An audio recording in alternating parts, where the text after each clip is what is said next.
Hey guys, so I have Sector 4 for you today of this latest Conquest run. So we are progressing really nicely. If you want to have a look, you can see in this thumbnail, we are already halfway on the way to Red Crate.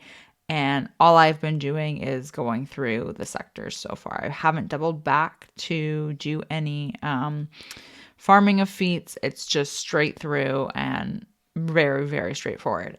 So hopefully you're having similar success and you can kind of see how this is going to unfold. Anyway, so as usual, we'll just look at the feats real quick and then we can hop in and see some of these teams. So Sector 4, again, a really straightforward sector. 3 of these feats you can actually do together and work on them naturally throughout as you're going. So you have to defeat 50 enemies with Imperial Trooper units. Again, super straightforward. Attempt to inflict ability block 60 times, gain stealth 40 times, and win at least 14 battles with a full squad of rebel units. So you can actually work on ability block, stealth, and rebels at the same time, which is fantastic. And then, of course, ability block and stealth, as you're making your way through the sector, you can work on it with other teams as well. So let's have a look at the teams and we'll break everything down, including winning with Cere and Sith Assassin, which I did not think it was not as easy as it looked. So we'll go over all of them though, and hopefully you can have some similar success.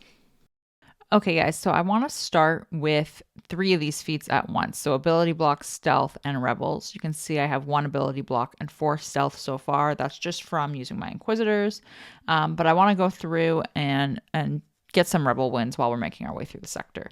So I'm going against this bounty hunter node, and I'm going to use your standard, well, quasi-standard CLS team, so CLS Han and Chewie, but then I'm going to take R2 and Old Ben. So this way I'm getting the full rebel squad in there, but then I've got R2 for stealth and Old Ben for the ability block, since he does have it on his special, and it's honestly pretty straightforward.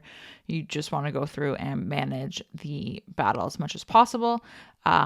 They do die fairly quickly just because of the disc build that I have. I've got Amplify Agony and Caustic Emissions and Thermal Exhaust on there. So a lot of them do tend to die off because of the data discs. So if you don't have those, it's kind of working in your favor because you can drag the battle out a little bit longer and get some more stealth and some more ability block in that way.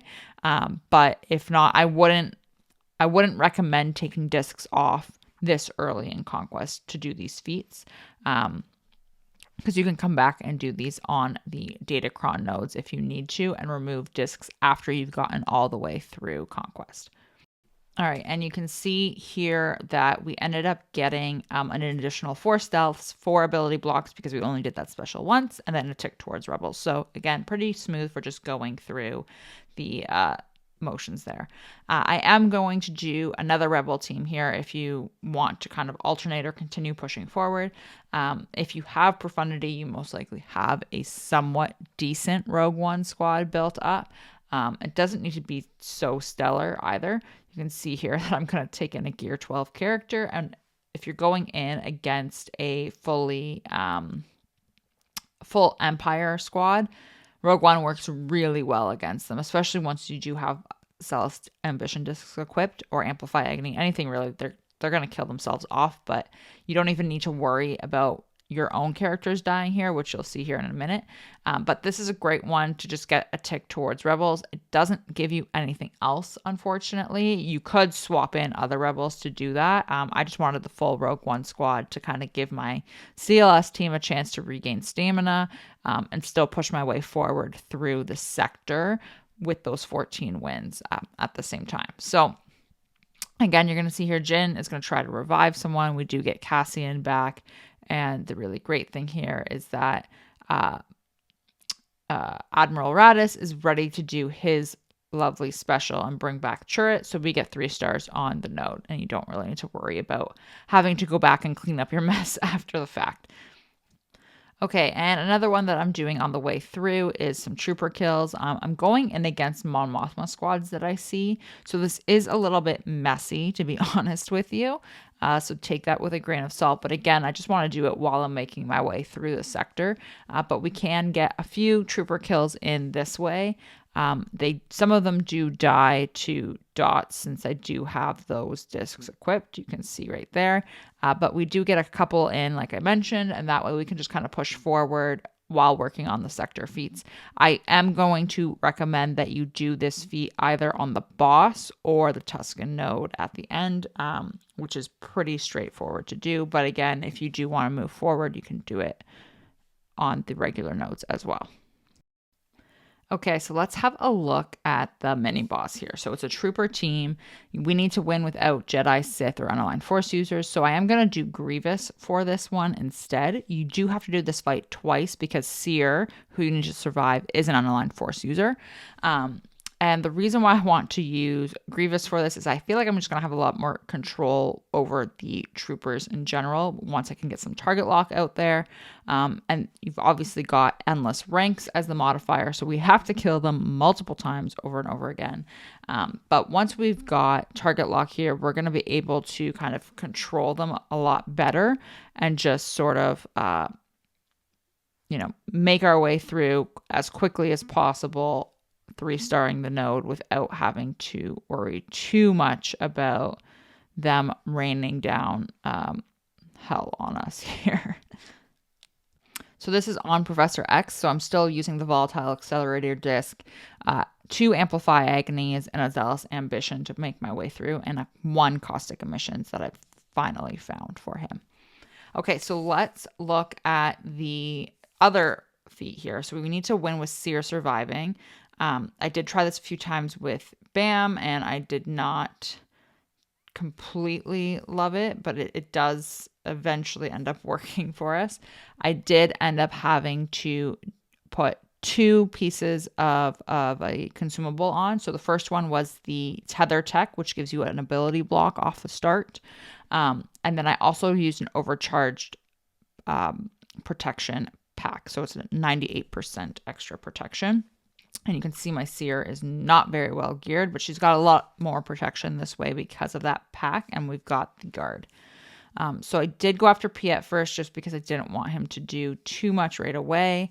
And it did take a little bit of RNG, to be honest with you, just to make sure that you get them to target someone other than Cere first. But once you've got that happening, Dash is able to wipe out most of them because of the Zealous Ambition discs that we've got equipped. This is on my account, so I also have a thermal disc equipped at this point as well with my build specifically. And then that way we can get the Cere feat done, and I'll just show you real quick the consumables. So we've got this 98% protection med pack, and this is the Tether Tech that gives them the ability block. So I'm going to use the exact same consumable. Okay, so now we're at the boss, and I am going to go in again to win without any Jedi, Sith, or unaligned Force users. I'm going to use Grievous again here. This Nightsister boss, the modifier on it gives Talzin 100% turn meter every time one of her allies dies. She comes back with 100% turn meter. So you definitely want to try to get rid of Talzin as soon as possible. And I found it was really tricky to control them, in particularly with Bam, Han, and Chewie. This one worked a lot better because of the target lock. And I was able to just go after Talzin as many times as possible to get her out of the way. You have to remember, because Zombie is on this node, that she's going to keep coming back. She's going to come back twice when you kill her, and then you need to kill her a 3rd time to get rid of her. But Grievous did work pretty smoothly there, and we get the feat. You do have to do this twice because the other side is having Malgus and Sith Assassins survive here. So I am going to show you again. I'm using the exact same consumables that I used on the mini boss. So I did these fights back to back so I could take advantage of the consumables, since you get 2 battles with them. So I did 1 on the mini boss and then immediately went to the main boss here and did the second one. So I saved both feats for the end, just to be completely transparent. So I did try Bam, Han, and Chewie here to be completely transparent, and it was not working ideally, obviously. And I figured I would try to do something with Empire and Sith and taking advantage of it this way. So you can see my Sith Assassin is only gear 8, but I wanted to take Darth Vader in, and I want just to get the extra speed. I was kind of hoping to keep them ability blocked as much as possible after that tech wore off, and then hoping to get a fracture in with Thrawn and fracture Mother Talzin, so that no matter what I did when she was gaining turn meter, she wouldn't be able to go because she was fractured. So I do have the thermal exhaust disc equipped on this. This is on my account, and what you can see is I'm going to have to target zombie here, which works out in our favor. I did want to put the tank tech on Malgus so that they would target him instead of my Sith Assassin here. And then I want to put Sith Assassin back into stealth just to make sure she stays out of the line of fire. This did take 2 tries. I wanted to make sure we had no AoEs at all once the tether tech wore off. And the thermals are what is killing the Nightsisters here and not letting them revive. I can't find anything else in the kits that would do it, but it worked really smoothly, and I think this would be one of the easiest ways to go about getting the feat done. All right, guys, that is it for Sector 4. Like I said, super straightforward. I honestly think this whole conquest has been really smooth so far. So we have 1 sector left, just Sector 5, and I will have that for you as soon as possible. I'm hoping either later today, maybe, or tomorrow morning at the absolute latest, so you guys can just power through. All right. Thanks for watching, guys.